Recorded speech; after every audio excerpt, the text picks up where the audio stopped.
Hey, what are you guys doing? We're just discussing how the Muppet Show was the ideal form of Muppetry. Really? Yeah. I didn't know that was a topic for debate. And once they took over Manhattan, it was all over. Yeah. Interesting. So actually, I want to talk to you guys about Suda games. Okay. And I'm trying to understand Suda a little bit because I played No More Heroes, I played Shadows of the Damned, I still haven't played Killer 7. But I like Suda's work. I'm just not entirely sure I like them as games. So I want to talk a little bit about them. I mean, what do you guys think? Well, as someone who used to work here, I can say that I do like them as games most of the time. I mean, I think a lot of them are simple action games like No More Heroes and stuff. And even Killer 7 was kind of a neat sort of adventure slash action-y game, except for the shooting parts are really hard for me.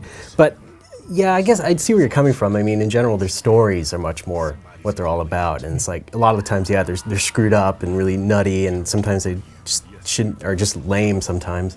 But I think, what Suda usually thinks up is something, worth paying attention to. Bob? I don't know.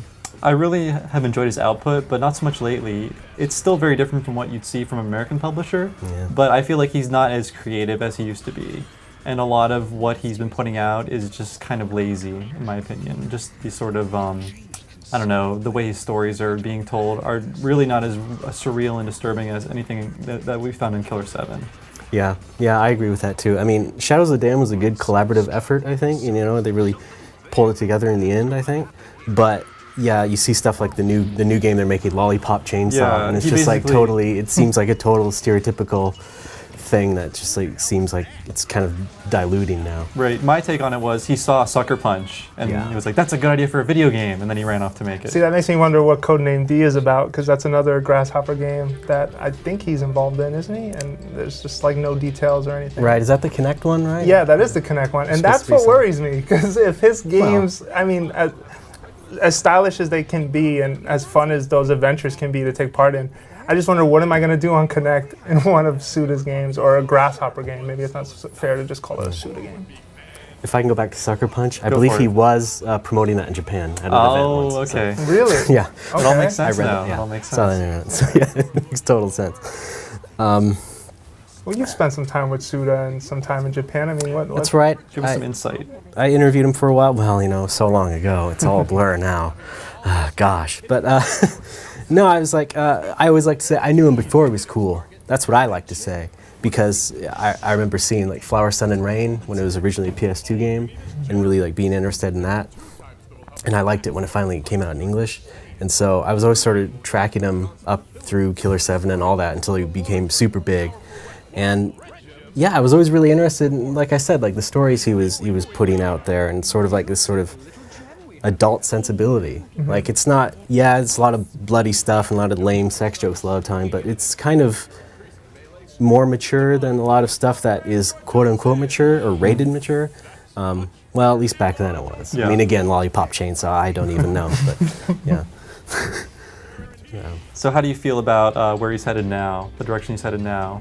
Because he seemed to be a lot more experimental. Now that he's pretty much getting a pass on everything he does, at least getting money for everything he does, it seems like, that sort of art through adversity isn't as big of a thing for him. Yeah, it seems to be going a little bit Hollywood now, wouldn't you say? Yeah, I would agree. But the thing is, Grasshopper did hire a couple of other really interesting designers like Kazutoshi Ida and the guy from Marvelous as well. And those guys were responsible for some really interesting games. And we haven't even seen the kind of stuff that they've really come up with yet. So I think, while there will probably be like that Hollywoody type Grasshopper level, and then there'll still be more interesting experimental level, I think. Okay. And I would hope that it turns out that way. I mean, I appreciate Suda's genius. I guess I just wish a game he'd worked on would sell a little better. It feels like Shadows of the Damned seemed to be disappointing at retail, but part of that could be EA's fault, let's be fair. Same could be said of No More Heroes to an extent. And I don't know, did Killer 7 really sell well? I don't think so. No, but I'm not a guy who really cares that much about sales anyway. I mean, as long as I can enjoy it and sort of like tell the people around me about it and sort of inseminate their brains with the idea Word of mouth. And check out this game, then that's good enough for me. And I think in some respects that might be even good enough for Suda. Who knows? Question for both of you guys before we go. Recently, they're releasing or working on a radio play version of Snatcher. Yeah. And now it's called Sudatcher. Do you think he has earned that right to put his name, integrate his name in a classic game like that? I'd stay away I don't from think he's this earned one. that right yet. It seems I don't really, know. really like an act full of hubris. Kojima let him do it, and Yeah. they're buds, so you know that Okay. happens, I guess. It's kind of a bro maneuver. We should translate that. You and I should dub it. Yeah, I'd like to. I'd like to see that. Well, I'm going to let you two argue about Muppets. I got Yeah. to run. So Grover, seriously. It's evil.